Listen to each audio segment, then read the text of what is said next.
Yeah, so I was just in probably like 10 minutes or so, just going to highlight some of the kind of key issues that we want to, again, keep in our kind of heads as we're thinking about the manifesto and we do the group work session. So, I mean, yeah, I think this isn't going to be inspiring to start, but I'm hopeful by the end of the 10 minutes that people feel a little bit more positive. But this is, I think, where a lot of us kind of feel currently, and for good reason. Like, this isn't us feeling this for no reason whatsoever.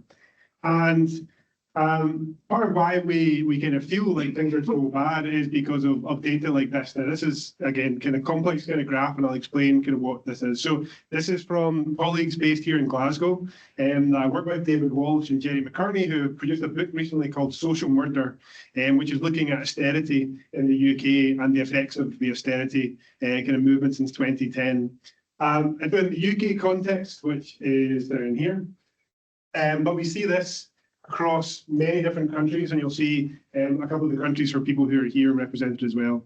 So what you see here is the mortality rate. So what you want to see basically with that is that over time, as you go from the late 1990s up until 2019, you want to see that going down. So you want to see less people dying in the population, essentially, earlier than what you would expect.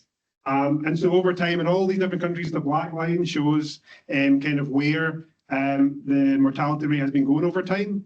If it stayed on the same trajectory as what we would expect based on the previous years, you see the dotted line. So that was what we expected to happen. So we're expecting people to live longer lives based on, again, life expectancy was increasing for many years.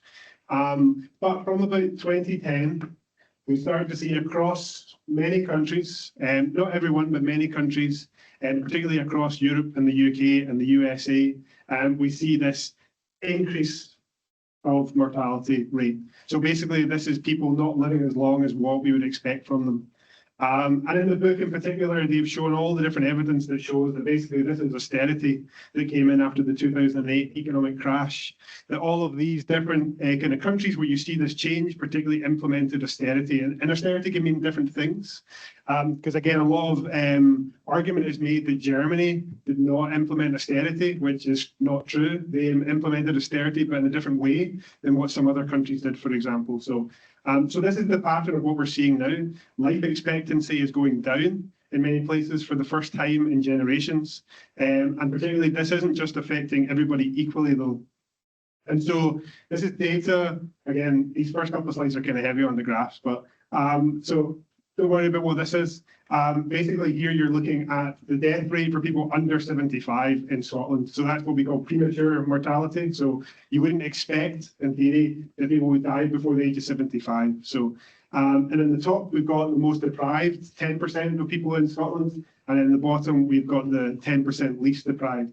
So it's not affecting everybody equally. So we started off, and again, that same time period in the late 1990s, early 2000s, this big gap between people in terms of their sort of deprivation, so poverty, exclusion, disadvantage. But over time, and particularly once you get to kind of 2010 and into sort of 2014, you start to see that basically those that are the least deprived, the richest in Scotland, didn't really see much of a dramatic impact. Their kind of mortality rate kind of was relatively stable, so it wasn't getting worse, but it wasn't necessarily getting better. But in the most deprived, it started to kind of uptick. And particularly once we kind of got post-COVID, you see both in the least deprived and most deprived that it goes up, but particularly in the most deprived it goes up even greater. So we're seeing this increasing inequality, particularly since COVID, but we had this increasing inequality which was emerging over time before that as well. And this is just a relative way of looking at that same kind of difference between those groups. So it started off 1. Again, 1 is not a good number to start with, but so that's basically double the expected inequality than what you want to see. If there was no inequality, it'd be 0. So people were going to die much younger in those deprived groups, but that has steadily risen over time in Scotland. So the inequalities continue to get worse, you know, even well before 2010, but it is particularly at its highest rate it's ever been. And so, yeah, so this is something that we're sort of seeing in amongst a number of different kind of factors, which unfortunately are going in the wrong direction. Those in blue, I guess, are kind of more like sort of social and economic kind of circumstances which are getting worse. Those in red are particularly those for health. So this is for Scotland, but it also applies for data across many of countries across the world, and particularly across Europe. We're seeing these worsening mortality trends.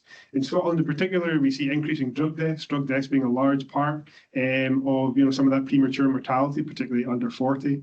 Worsening healthy life expectancy, so the amount of time people are healthy is getting worse. Negative mental health trends. We're also seeing in Scotland recent data showing that we are increasing preterm births, so babies born younger than what we'd expect. And again, the death rate for babies has increased, again, particularly since austerity in the country. But we're seeing all these other kind of factors. We're seeing an increase in poverty, particularly in-work poverty, child poverty, and we're seeing the rise of populist and far-right parties, extreme weather events, geopolitical conflicts, increasing inequality, debt, and now AI just to throw in the mix, just to make things that little bit better. So this is the kind of poly crisis that, again, we're all kind of dealing with. So as Pedro Pascal might feel, we feel pretty negative, a bit dejected at this moment in time. But we're here, which immediately is positive for me. We're here because we want to make some kind of difference, whether that's individually, whether that's in our communities, whether that's a much bigger sort of change. And we are seeing kind of positive examples, both at the local and national scale. So we're seeing, the sort of change in Barcelona over the last few years in terms of that radical municipality movement, which has come in place. Again, it's not perfect, but there's moves in the right direction. We obviously saw the flotilla over the last kind of 6 months in particular, having some positive impact, helping kind of bring kind of Gaza to populist kind of knowledge.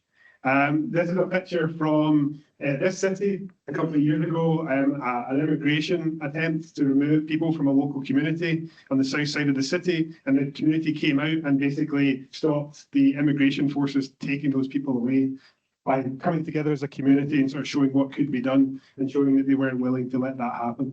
And obviously we've got other kind of movements across, different parts of the world, like the Zapatistas, which again, people don't maybe talk about, but you've got these kind of communities, indigenous kind of communities that are self-governing and finding different ways of working out with this, very kind of neoliberal kind of capitalist kind of system that we have. So there's positive examples there for everyone and to kind of latch onto.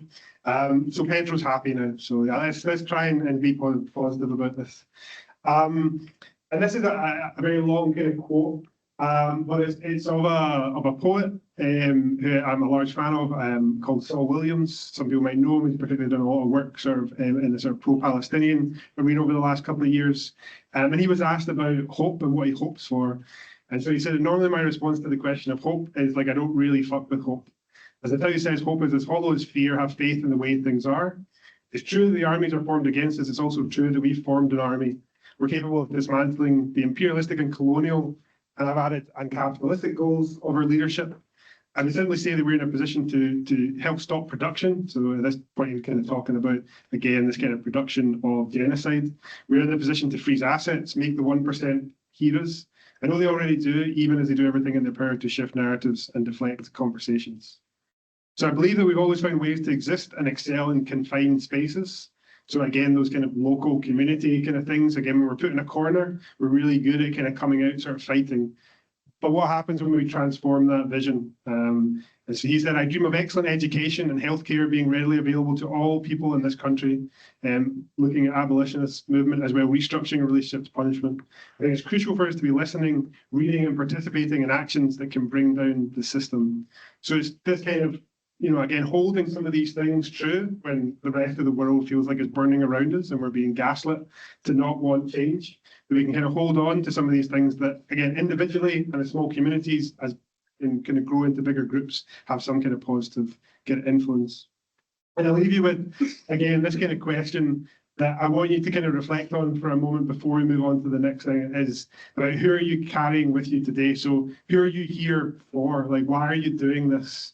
So have a think about, again, whether it's friends and family, whether it's a wider community, whether it's a global kind of perspective. Again, there's a sort of saying that we stand on the shoulders of our ancestors, but sometimes we have to stand on their necks too to make the next change. So think about who you're carrying with you today. And just going to reflect on that for a moment before we kind of move on to the next.